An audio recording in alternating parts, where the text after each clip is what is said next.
Welcome to the HaneyBiz Project with Mark Haney. Mark is a serial investorpreneur and the chief dreaming officer of the HaneyBiz companies. He's working tirelessly to ignite the entrepreneurial revolution and share the inspiring stories of the region's most influential leaders. And now, here's Mark Haney. All right. This is the HaneyBiz Project, and we are on a mission to ignite the entrepreneurial revolution right here in our hometown of Sacramento. We are sharing the good stories, the stories of winning, the stories of entrepreneurship, the stories of opportunity. And today, we are here. We have this special treat today. I am sharing the mic with my daughter, Ashley Haney, president, CEO, founder of Haney Garcia Realty Group, entrepreneur. How you doing, Ash? I'm great. I'm excited to be here. You are pinch hitting for your little brother. I mean, how does it feel to be in that seat where Marcus normally is and you're pitch hitting for him today? Feels pretty warm. I'm just kidding. It feels good. I know he does a great job on the show, so I'm honored to be sitting in his seat. Well, the one thing that Marcus always does is he makes me look good on the show, so I am hoping that you can live up to that, those, fill those shoes, if you will. Yeah, I think you do that on your own, though. I mean, I can help out, but I think you do a pretty good job. I appreciate it. We believe that if enough entrepreneurs, enough of the most successful entrepreneurs, like the guy coming up in the show in a few minutes, Mr. Paul Petrovich, if enough of those guys help enough of us up-and-comers, then that will ignite an entrepreneurial revolution right here in our hometown. It's entrepreneurs helping entrepreneurs, one conversation at a time, one entrepreneur at a time. And, that question that I always ask, are you hanging or are you banging? I mean, Ash, sometimes, I'll catch you at the end of the day. Like, how was your day? Instead of saying, how was your day? I'll say, are we hanging or banging? And maybe that's a little crude for some guy to ask his daughter. But I mean, like how was your day? And I guess that's my question of you today, Ash, as we start off. What does being a realtor, right? You have 3 real estate offices. We're going to get to know you more a little bit later in the show. But just to get to know you a little bit, what's it like having 50 realtors, 3 offices, little kids, and growing entrepreneurship as a 30-something? I'm 31, Dad. I'm 30-something. I couldn't remember how old you were. Anyways, it's a work-life unbalance. Honestly, it's one of those things where once you think you've got it covered, something shifts and changes, and you have to regroup and grow with the business and with your family. Yeah, it's got to be. I mean, your family, we're so family oriented, and we'll talk about this later in the show, but I mean, that's what inspires me. But every week we send around something called The Revolution. If you're on our mailing list, you get our newsletter about the revolution. And this week we had a huge response to our question of the week. What's the most inspirational movie you've ever seen? So I'll ask that of you, Ash. What is your most inspirational movie? Yeah, I read that email as well, and it was hard because, first you go to Rudy or Rocky or something like that. Then your mind shifts to Legally Blonde, little yes. Elle Woods. Then I thought it was a little too cliche since I'm blonde, but I would say my most inspirational movie is Nadia. A lot of you probably haven't seen it. It's about Nadia Comaneci. She was an Olympic gymnast, and growing up, I was a high-level gymnast as well. And so for me, that's something I always strive to be like. And you had some of the same coaches that coached Nadia and competed with Nadia, so it was sort of close to our heart. We watched that probably, 1,000 times? Oh, a lot. So movies inspire us. Some of the results that we got, and we offered to give away King's tickets to my loft, and so we got a lot. Maybe that was why we got a big response. Probably, I'm not sure. But Pursuit of Happiness was a big winner. One. Rocky, of course, Best Picture, I think of 1977.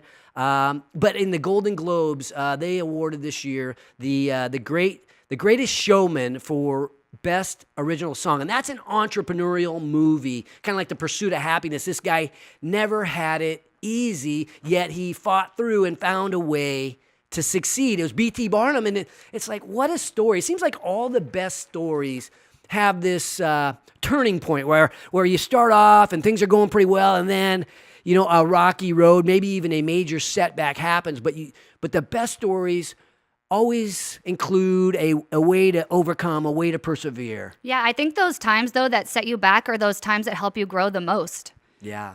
No question. And I think that's what we're going to be talking about today a little bit. Again, Paul Petrovich is coming on the show today. He is the man behind he's the founder and president of the largest private retail development company in the Western United States. He's coming on the show in a little bit. Join the revolution at HaneyBiz.com, courtesy of 5 Star Bank. This is the HaneyBiz Project.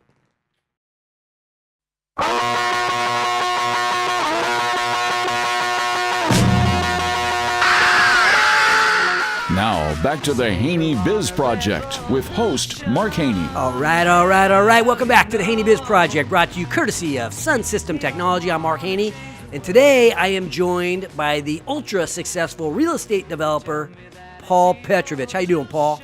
I'm good, Mark. Thank you for having me today. You know, I looked at this at the date and the last time you were on the show, and it was exactly 1 year ago that you were on the HaneyBiz Project, sharing your entrepreneurial story. Last time you came on, you were wearing a Make America Great Again hat. You didn't wear a hat today. What's up?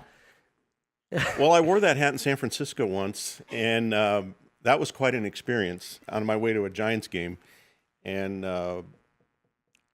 it wore out. Let's just say it wore out. Yeah. So, I mean, America has changed a lot. Let's talk about what's happened in the last year. What do you think has changed in America, and maybe how does that relate to Sacramento and Paul Petrovich? Well, people are so locked into their positions these days that they're not listening, and they're not taking into account the bigger picture. And I think politics has morphed into locally where the council members in this particular case, or in general, are seeking their own agenda and their own political fortunes, as opposed to previous generations of politicians that really had the public's heart and public's needs first. And if some of that bled into their success privately or in other ways, great. But now I'm seeing a complete lock-in of professional politics for personal gain, and it's very sad to see, and to the average person living their daily lives, they might not see that. Well, I mean, so you are going to be on the show today for 2 segments. We're lucky to have you on for 2 segments. In the second segment, we're going to be talking about some news that is breaking here in Sacramento related to Paul Petrovich, related to development. Before we get into that, because that's got a political overtone to it, it can be considered a political hot topic, if you will. I want to hear the journey of Paul Petrovich, and I think a lot of people don't know you. We may see your signs if we pass one on the street because you've got retail development here in Sacramento and beyond. But talk to us about the journey for Paul Petrovich, that entrepreneurial journey. As quick as I can. Raised by immigrant parents, only child to go out of 5 and only son to go to college. Started with the shirt on my back, lived out of my car, went into a commercial real estate 4 days after my last final at Davis. Only made $1,100 my first 18 months in the business. Wow. Was literally... Were you still living in the car while you were a commercial real estate guy?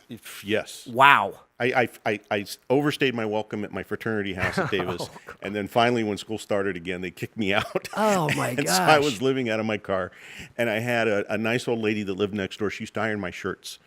And so I was fixing my car on weekends, and I was driving around because I didn't know Sacramento from anywhere because I grew up in Southern California. Mm-hmm.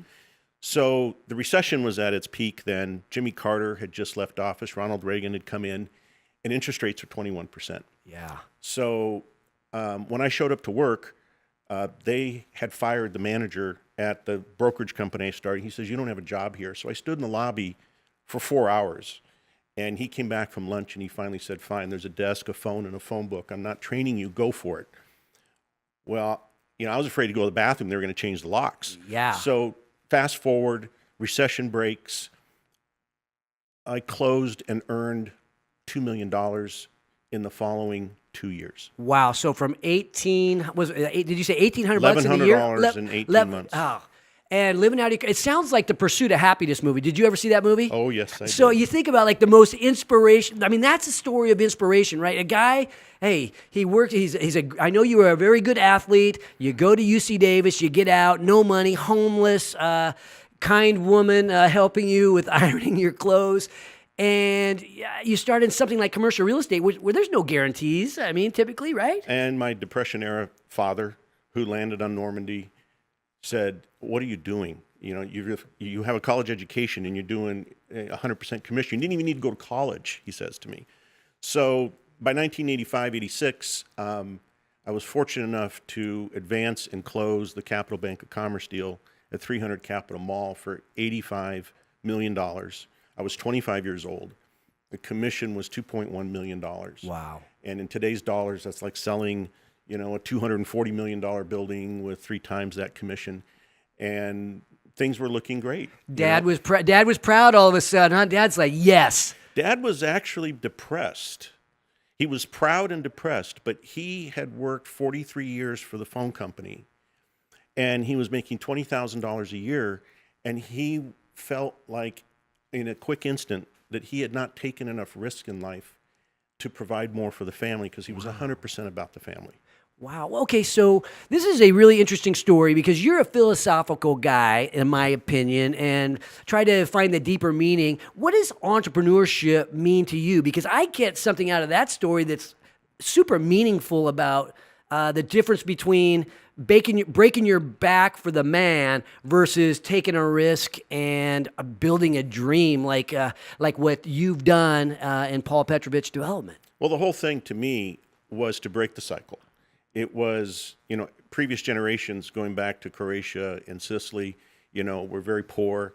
And, a lot of my cousins and other relatives were just working for corporations. And my father, of course, working for one corporation. And I knew to get ahead and to break the cycle, I had to take risks. So before I got married, before I took on debt and other responsibilities, I went for it. And I was working 80 hours a week. I was just going home, changing my clothes, going back to work. I was chasing everything down I possibly could. It was a lot of hustle, a lot of hard work, and a lot of hardship, and a lot of success. It's a ruthless business, commercial real estate. It is incredibly rough, and people play rough. And having been an athlete and a pitcher at that, in baseball, you kind of understand the rules of the game, and you're used, and you have the confidence to stand up to dealing with those sorts of things. And what does that look like for Paul Petrovich when you stand up to deal with a tough customer? Besides the political end of things, I mean, it's still not easy. Even if we put the politics to the side, building buildings and bringing tenants in and developing them so they have more value and creating economic growth. That can't be easy. Well, no, and it's really a belief in capitalism. It's a belief in that if you play by the rules and do the right things, and you're given a fair shot, and the playing field's level, that you can make your own breaks in life, that you can earn by working hard a position. And when you're a pitcher and you got the rock in your hand and you're standing on the bump, it's you against the batter, period. There's nobody else. And if you're going to stand out there for 9 innings and throw 150 pitches, you have to have the chutzpah to participate at that level and to apply the rules of the game, because baseball is all about rules as well. Right. And capitalism is what is being demonized right now. Being successful with capitalism as your playbook, for some reason, where in past generations people got looked upon as doing good things with capitalism, creating jobs and creating good for society. There's a misconception that if you're successful, that you're taking advantage of somebody. I don't live that way. I don't develop that way. So what I'm seeing in Sacramento, and maybe I'm not seeing it the way that you are, so I'm really interested, but what I'm seeing is confidence beginning to show its face in the form of entrepreneurial seeds getting planted, right? People wanting to start businesses, talking about starting businesses, and entrepreneurship in general, it has a cool factor associated with it now where a lot of people think, I want to be an entrepreneur too. And the other side of that is it feels to me like society may be demonizing maybe large corporation, but you think they're demonizing entrepreneurship and small business as well? Absolutely. If you're an individual that is an entrepreneur, that is very successful, they automatically attack you instead of the issues. That's an old trick of the book, When you can't win on the merits of the argument, attack the person. Okay. And that is what's going on now. That is the playbook. And that is what is keeping certain good things from happening, not just locally, but nationally. Interesting that you say that. You see the new administration's brought in tax reform, right? How's that going to affect development in California? Because most of your development's here in the West Coast. How does it affect someone like you? It's horrible. Tax reform's horrible? Well, it's horrible in the sense that those of us that are individuals that pay taxes, our effective tax rate went up.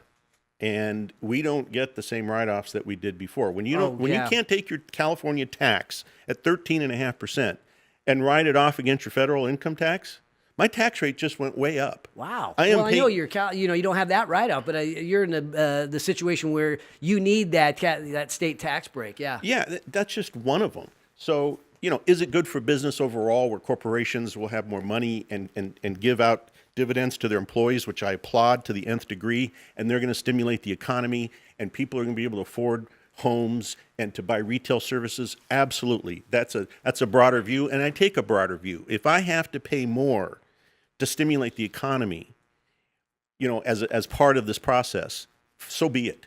But I would rather live in a thriving economy and see my kids and other people's kids and poverty get reduced and jobs come about and live in that society than losing a few more dollars in taxes.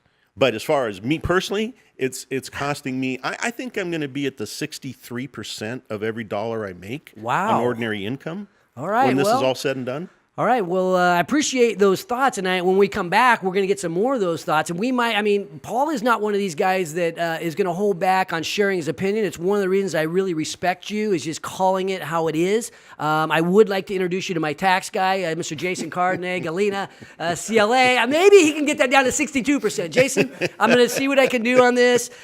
He's a sponsor of the show as well. When we come back, talking to more about entrepreneurship, going to get the latest on the development on his Crocker Village Development Project. Join the revolution at HaneyBiz.com, courtesy of Audi Rockland. This is the HaneyBiz Project.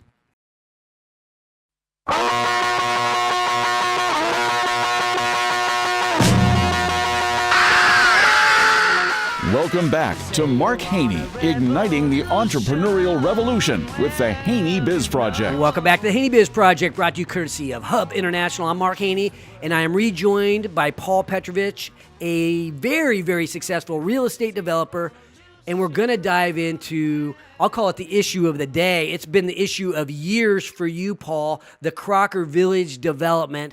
For those of Sacramento who don't know what that is, can you give us just a brief overview of what that project is and what you're running into?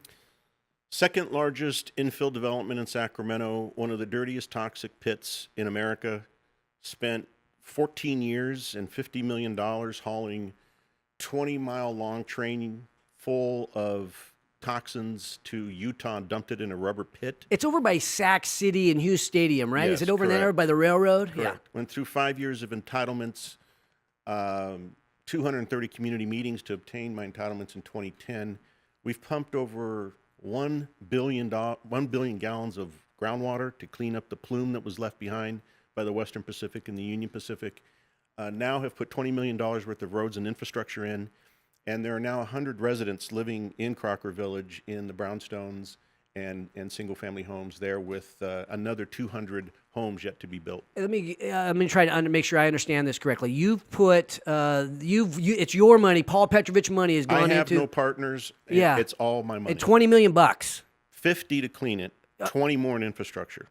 Okay, so here it is. You've got this huge investment plus buying the land. Yes. And now. What plus happens? The entitlements. Okay. So that was $1.5 million. The number you just gave was $100 million. I mean, what do you got into it? Thereabouts. Okay. So I got the approvals. In the approvals is the right to build a 259,000 square foot shopping center. Also in those approvals are permitted uses that require conditions, meaning if you're going to put in certain types of uses, the city wants to weigh in on how it looks, how it's regulated, how many hours, just design of it, so forth. Yeah. But it's a permitted use. Right. Included in the list of, say, 100 uses that were allowed under the zoning, which was part of the grand bargain for me cleaning up the property, was a gas station. Okay. So Sacramento has never turned down a gas station in its history. So you get to put in a gas station if you clean up the property? No. Oh. It was baked into my zoning. Okay. I had to clean up the property in order to develop anything. Gotcha. So I cleaned it all up to residential standards. I didn't bury anything under the developable part of the property.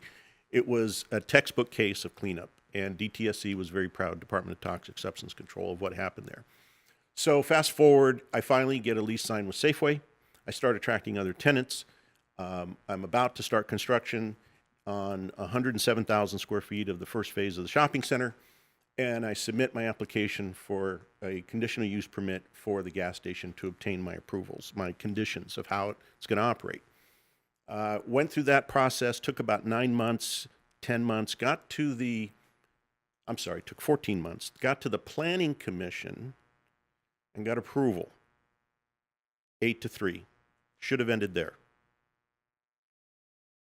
Jay Chenier, in collaboration as a lifetime member of the Sierra Curtis Neighborhood Association that only represents about 9% of all of Curtis Park, orchestrated an appeal, filed an appeal with the city where he was going to be the judge along with the rest of the council. So he's part of the city council. The city council is against this. Well, let me tell you how it went. Sorry. So then I finally get to the hearing. There's all kinds of trouble and misinformation being stirred up. We get to the hearing, and I get not a review of my conditions based upon the small issues that they filed their appeal on. Council wouldn't even engage me in discussing conditions and took away my property rights and actually denied my use permit, which is for permitted use. Right. All they were supposed to do was address conditions. So you're $100 million in, you've got approvals, and now all of a sudden the Sacramento City Council turns you down. Then let's keep fast forwarding along. So then I went ahead and I knew something was wrong. I knew something was wrong. So we went ahead and filed a writ. And a writ is different than a tort. A writ is where you ask a judge to review the record, just the written material. And a tort is where you seek damages and you can do investigation. You can take subpoenas, issue subpoenas, and have depositions. And that's for damages. The writ is just asking the judge to review what happened and say whether it was right or wrong. I had to be in court 12 times fighting the city because they kept destroying evidence, despite the fact that they were under order not to do so, despite the fact that their own city policy says they're not supposed to. So we had to continue to dig and dig and dig for more information. And lo and behold, there was an inordinate amount of information where Jay Chenier was taking the president of SCNA and giving him talking points and having him over his house for dinner when he's supposed to be acting as a third-party judge, just like a Superior Court judge, and coaching him on how to go talk to the other council members to get their vote against the project. Okay. Completely unlawful, illegal, and violated my constitutional rights. And one more thing, Mark, before you go. Yeah, no, I'm not trying to cut you off. Just in keep the it rolling. final draw of information, we were able to obtain a script that was literally written the night before and circulated that outlined exactly how the hearing was going to go, exactly what the motion was going to be by Jay Chenier, that Councilman Hansen was going to second it, and how the vote was going to go. All of that was done before one piece of evidence had been presented at what was supposed to be a court setting. So keeping it fast forwarding along, where are we at today? So then the judge finally issued his ruling, and the ruling found that Jay Chenier was in fact guilty and broke the law and should have recused himself from the hearing. Okay. And we have all the evidence that the other council members were in lockstep and we're saying they're going to vote however he votes. Okay? And we have even more damaging information on that as well that's going to be coming out. So now, and all the judge did, the judge could have said, you're going to issue that conditional use permit. He could have done that. He didn't. All he said is, give the man a fair hearing, and Chenier, you're out of the room. What does the council do? They appeal it to put it on ice for up to 2 years, 2.5 years. Meanwhile, the city's losing $10,000 a day in property tax and sales tax, which amounts to $7.4 million in lost tax revenue already. They are losing out on $32 million of impact fees. And more importantly, Safeway had agreed to give Oak Park a dignified hand up with $26.50 on average hourly rate union jobs, which would have amounted to already a $14 million in salaries and benefits to the most impoverished community we have. Well, I think everybody can agree. I always think, like, what can we do together in order to win? And in this case, you've put in $100 million, and, it has to have been one of the most stressful times of your life. Whenever you start having to hire attorneys to fight stuff. Free attorneys. Wow. Whenever that happens, I mean, it almost just feels, life's too short to be doing that in most cases.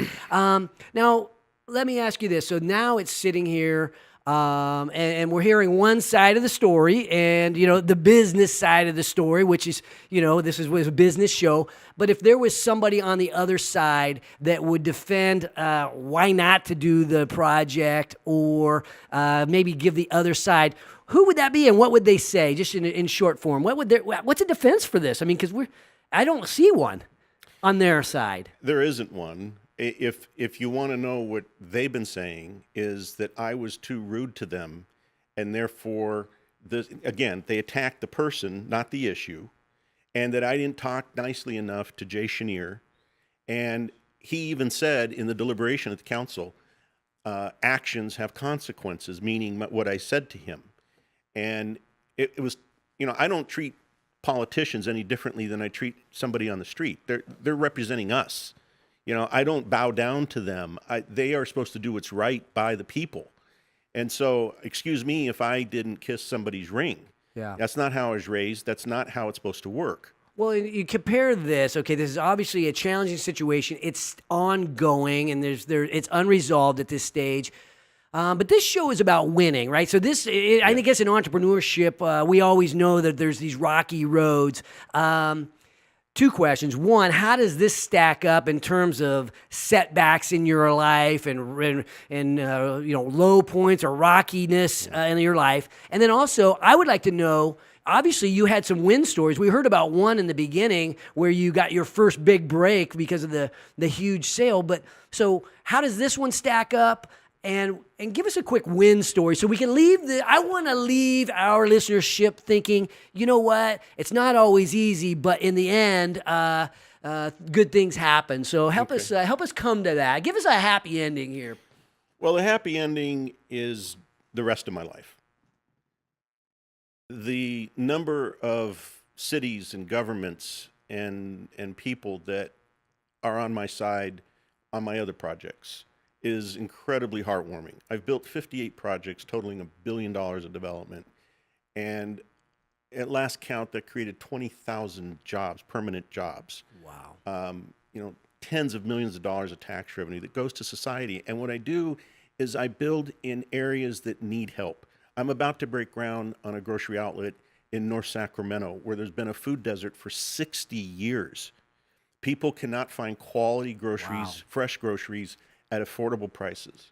And I'm doing it for no profit. Yeah, you're doing it in an area where people just don't have any money. I walk into that community, District 2, with Alan Warren, and it's an entirely different thing. I go to Seaside, where I've started to put other efforts outside the area. I'm building a $500 million mixed-use project right in front of Cal State University, Monterey Bay. There are students that are homeless, digging holes in sand, that go to the college because there's not enough housing, putting their belongings in the hole and sleeping on top of it. So I'm going to build 1,000-bed student housing. These things are welcome. People are just like, wow, and I'm considered a person that gets things done. Well, every one of those jobs that you've created and helped create, those are win stories. Every time somebody is able to go from no job to a job, there's a win story in there, and it doesn't happen unless somebody takes a risk and starts a business, locates it somewhere where somebody can show up for work. And just thinking, just as we close out, we only have a minute left. You said something that you've had people by your side helping that. And I always think that in life, nobody wins alone. We may have individual victories if we're out there on the mound throwing fastballs, but nobody really builds a happy, successful life all by themselves. Who has stood by your side in building this exceptional life that you've created? Well, I'm going to be corny here, really corny. I've been married 32 years, and I'm telling you, I have got the best wife in the world, and I have 3 wonderful adult children now, and they all came out great, and I could not be happier about that. That's what counts. And my wife balances me out. When I come home and somebody's kicked me where, she picks me up and she puts it in perspective in one sentence. And all of a sudden, I'm not dwelling on it as much. And without her, I'd be wadded up in a corner somewhere. It would be that bad. So it's family. It's all about family. And that's who I fight for. Every time somebody comes at me, I got my family on my shoulder because I don't have any financial partners. And it's a personal affront to them attacking them. Yeah. And that's why I stand up tall and I fight back. I love it, Paul. I want to thank you for coming on the show, sharing this very delicate, controversial story, and all of what you do for Sacramento and development and the jobs. And I couldn't respect you more for the way you take risk and you're family oriented, which is, I feel like I'm built that way as much as anybody as well. I've also been married about 32 years, so in some ways we have a few things in common. And I want to thank you very much for coming on the show again. When we return, I will bring back on my daughter. She's a real estate guru here in South Placer with like 50 agents. She knows a ton about residential real estate, but we're going to be talking about what it's like to be an entrepreneur who's 31 years old and trying to make it in today's world. Join the revolution at HaneyBiz.com, courtesy of the Entrepreneurs Organization of Sacramento and law firm Greenberg Traurig. This is the HaneyBiz Project.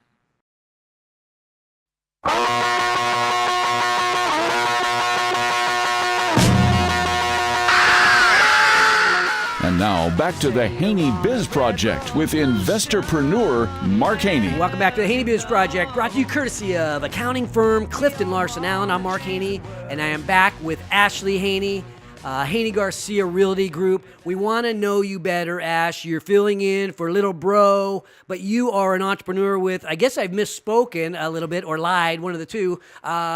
You don't have 50-something agents. You have 60-something agents. Is that right on your team? Tell us about your business. Give us an overview of what Haney Garcia Realty Group is all about. So Haney Garcia Realty Group is a boutique real estate company located right here in Rockland, California. That's our headquarters. We have 3 offices now. I have one in Lincoln, and we just opened one in the Palladio in Folsom. Nice. Basically, our business model is we are a small family business. We run it like a family business, but we have great opportunities for our agents. We kind of go by the motto, small company, big opportunity, because what we're doing is each branch we're opening, we're giving that entrepreneur investment opportunity to have ownership in that branch. Yeah, so that's a really interesting business model, Ashley. So you have this office in the Palladio, and you've recruited business partners. They have a piece of the action. Who are your business partners, and what kind of people make up a business partner for you? These people are rock stars, not to take your word, but they are amazing. They are someone who's smarter, better, faster, stronger than I am, and they're somebody that I call family. It's got to be someone that I would want to have over to my house, who I'd feel comfortable having my kids hang around, somebody that is like me, but just better. Erica and Cassandra are the warmest people in the world, but you guys know real estate, right? All the realtors at Haney Garcia, they know the market. But what is the market, right? That's part of it. I mean, when you select a realtor, you want somebody who is hard charging, is going to help you with your investment. A lot of times, it's the biggest investment of our lives is our home. What's the market look like right now? Is it a buyer's market, a seller's market? What can we expect out there? I'm going to say it's a little bit of both, but 2018 is going to be hot. I mean, the real estate market, everything we're hearing from all across the board, this is going to be one of the hottest markets we've seen. All the Bay Area folks coming up here trying to capture some real estate. We're staying really busy. January this year is going to be our best January, and we're about to hit year 5. Are you seeing prices ticking up still? Absolutely. Prices are still ticking up, and interest rates are still awesome. So I think that puts a lot of people thinking about upgrading, right? You have a house now. Hey, I might want to sell it and maybe convert into a little bit bigger home or something that is closer, maybe in a better neighborhood. Oh, yeah. You're starting to see these kind of upgrades start to happen because we've had a little inflation in home prices. Starting to see people trying to make that step up to the next one. Completely. And with Pinterest and everything, people are going and putting a little bit of money into the houses, making them cute. A lot of the people we're seeing are selling within 2 years, paying a small capital gains and just moving on up. All right. Well, let's. I don't want this to sound like an infomercial. Which when you and I first started talking about having a radio show, we were thinking, well, maybe you and I do a radio show together, and it might be an entrepreneurial oriented. And we kind of had the sense, well, maybe it'd sound a little bit like an infomercial, which is one way of doing it. But we decided to go out and tell the stories of real world entrepreneurs and kind of an infomercial for Sacramento, really. It's really about how do we help Sacramento to grow. And that's what HaneyBiz is all about, is just igniting these entrepreneurial opportunities. And really it's by the stories of the entrepreneurs. So I want to hear a little bit about you, Ashley. Okay, how did you end up in real estate? I mean, you graduated from UC Davis in like 3 years. You were a top-level gymnast. You turned it into a scholarship in diving. And then what happened? Yeah, so it was kind of a weird thing. Always was an athlete growing up. Worked at the city of Davis and the Human Resources Department as I went through college on my diving scholarship, got out and ended up getting a job with Adventist Health. It was an awesome organization to work with.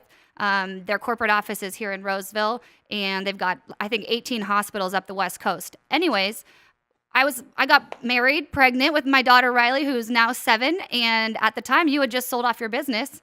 You came to me and you're like, hey, so what do you think about maybe buying some rental properties? You can go ahead and manage those and work from home. It'll be really fun. Do the books for a construction company of one of your friends. I'm like, work from home? Yeah, let's do it. Well, I'm not a work from homer by any means. And so within months, we were investing in real estate. I would be pregnant at the courthouse steps or with a newborn baby with $2 million in cashier's checks. We buy like 50 houses in like 2 years. Right? I mean, then flipped a lot of houses. It was fun. And we saw some really weird stuff. And along the way, you became a great realtor. Yeah. So after about a year of doing that, I'm like, all right, I better get my real estate license. And I had my degree, so I was able to get my broker's license. 6 months later, well, why don't we start a real estate company? I'm like, I don't know anything. So called up my friend Bob Valletta. We partnered up, and here we are. So now what's it like? You grew up in a household where your dad was an entrepreneur. He was kind of a hard, I don't know what I can say.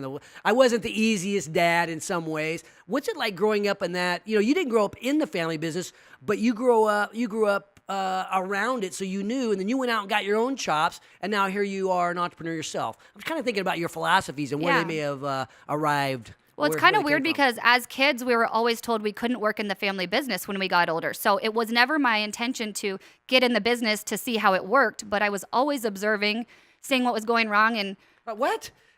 Right, also. And whenever I got in trouble, we'd have to read Rich Dad, Poor Dad. So it's like, all right, go read a chapter, come back and report back. Yeah. So when you're in trouble, you got to go read one of my favorite books. So that's why for like 10 years, I didn't read another book. But now I'm actually back into reading, and I really enjoy it. But anyways, it was awesome because at the time, you're always wondering, why are you pushing yourself so hard? But it was such a benefit for me. And I think especially the biggest benefit was the competition in gymnastics was by far the best training I could have gotten for being an entrepreneur. It is not easy to be a top-level athlete. And just thinking about what's happened with your business in just 3 years, you have built this incredible business with 60-something agents, but you yourself are a top-level realtor. You are an expert in the industry, and you are recognized throughout the South Placer area in terms of, masters, supermasters, PCAR. I mean, you've got top credentials. Yeah, and it was kind of weird. Just a couple weeks ago, I was featured on the cover of Top Agent magazine for California, too. So kind of a weird thing happened. It's very humbling, and I'm very honored. I serve on several committees and on the board of directors for PCAR. And you're going to be the treasurer? Secretary-treasurer this year. I'll be installed tonight, so officially after tonight, I'll be that. So I love doing that for me. Real estate is as much about giving back to my community as it is about the business. That's what I like about being in real estate is because I can, every single person I talk to deals with real estate, whether they're a buyer, a seller, a renter, somebody who's looking for a career. I mean, it affects everyone's life, so that's my favorite thing about it, and I like to just get involved. I'm kind of control freak. Well, I am, Ash, I got to tell you publicly how proud I am of you, what you're building, how you juggle this hectic life that is an entrepreneur, and all realtors are entrepreneurial, but you're doing something that I think a lot of people aspire to do, and I think a lot of people can see what you're doing and think to themselves, hey, I wonder if I could do something like that as well. So thank you for inspiring me every day. Thank you for inspiring me. Our favorite motto together is the harder you work, the luckier you get. And if you're in trouble, we know which book you got to read, Rich Dad, Poor Dad. We have a lot of that stuff in our family about how to win, and I think we help each other. And you think about people who are by your side, Ash. I want to thank you for being by my side here today for sure. And when we come back, we're going to share some closing thoughts about some takeaways from today's show, but some closing thoughts about what inspires us and how entrepreneurs can never be extremely successful by themselves. Join the revolution at HaneyBiz.com, courtesy of Ethan Conrad Properties. This is the HaneyBiz Project.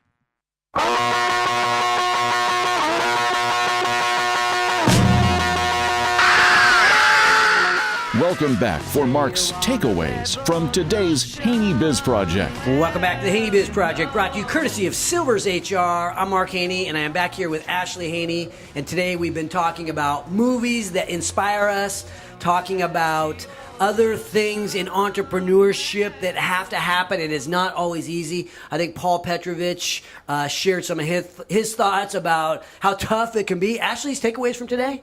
Honestly, today was awesome. I think that the key, though, is that we can't do it on our own. We always have to have someone by our side, whether it's your business partner, family. We always have to have someone by our side. And even Paul, the ultra-successful real estate developer, Paul Petrovich, in his closing thoughts, he talked about his family being by his side this whole way, and that being the reason why he does what he does. And today, and he talked about earlier, how close, he alluded to the fact that his family, even his ancestors, right, were so inspirational in his life. And, during the break, we were talking about Haneyville, right, and how we're going to build a family compound here right down the street where I'll be able to have a little bit more time with my grandchildren. We're going to build houses next to one another, and I think it's going to be good for building our closeness, and we're already close, but building it for the long haul in a little town called Haneyville, which is a subsidiary of Loomis, California. But thinking about always by your side, right? And at the end of every show, we share our thoughts, and we end with a toast. And that toast, it has always by your side in it, but I don't know if you know where that came from. And I'm going to throw you back to 2012. My son Marcus had just got out of the Marines, and we were having a backyard party at our house. And I got up and said a few words and talked about, I gave a quote from, I think, JFK about not asking what your country can do for you, right? And then Marcus at the end got up and gave his famous quote, never above you, never below you, always by your side. And I said to Marcus afterwards, I pulled him off the side, and this was 2012, and I said, Marcus, somehow, I don't know how, but we're going to get all of Sacramento using that toast. That is so meaningful because nobody does anything lasting by themselves. Things that last, things that make us happy in our life, we can never do alone.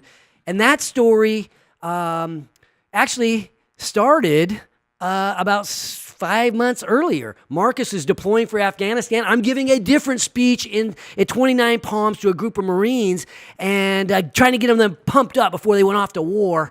And at the end of the speech, Marcus got up into his Marine brothers and gave that toast. And as we raised our mugs of beer and said, always by your side, and I saw the families of the men who were going off to fight for our freedom. And the next morning, how they're pulling away in those buses and knowing that they are going off to face real bullets, real blood, real bombs. I mean, it was the most humbling moment of my life. And so when I heard that again, after Marcus came home, wounded after being shot in the leg in Afghanistan in the middle of a firefight, and thinking about the brothers that he had in the Marines who carried him off the battlefield into the helicopter, into the hospital, and the doctors that stitched him back up and got him back so that he could come back to Roseville and live his life and be a part of this radio show and be an entrepreneur. I can't help but think that we can't get Sacramento understanding that nobody goes through life without these setbacks. Nobody goes through life undefeated, but nobody can build a life alone. So as we think about today's show, as we think about Marcus and salute Paul Petrovich and salute Marcus and salute the entrepreneurs of Sacramento, you, Ashley, and what you're building here in your family and in your business, I just can't help but think that we give our shout out to you today and to all those fighting the good fight for our freedom, our security, and our way of life, and to the 13 stripes, and to the 50 stars, and to the one inspirational movie always worth fighting for, yours. Never above you, never below you, always by your side.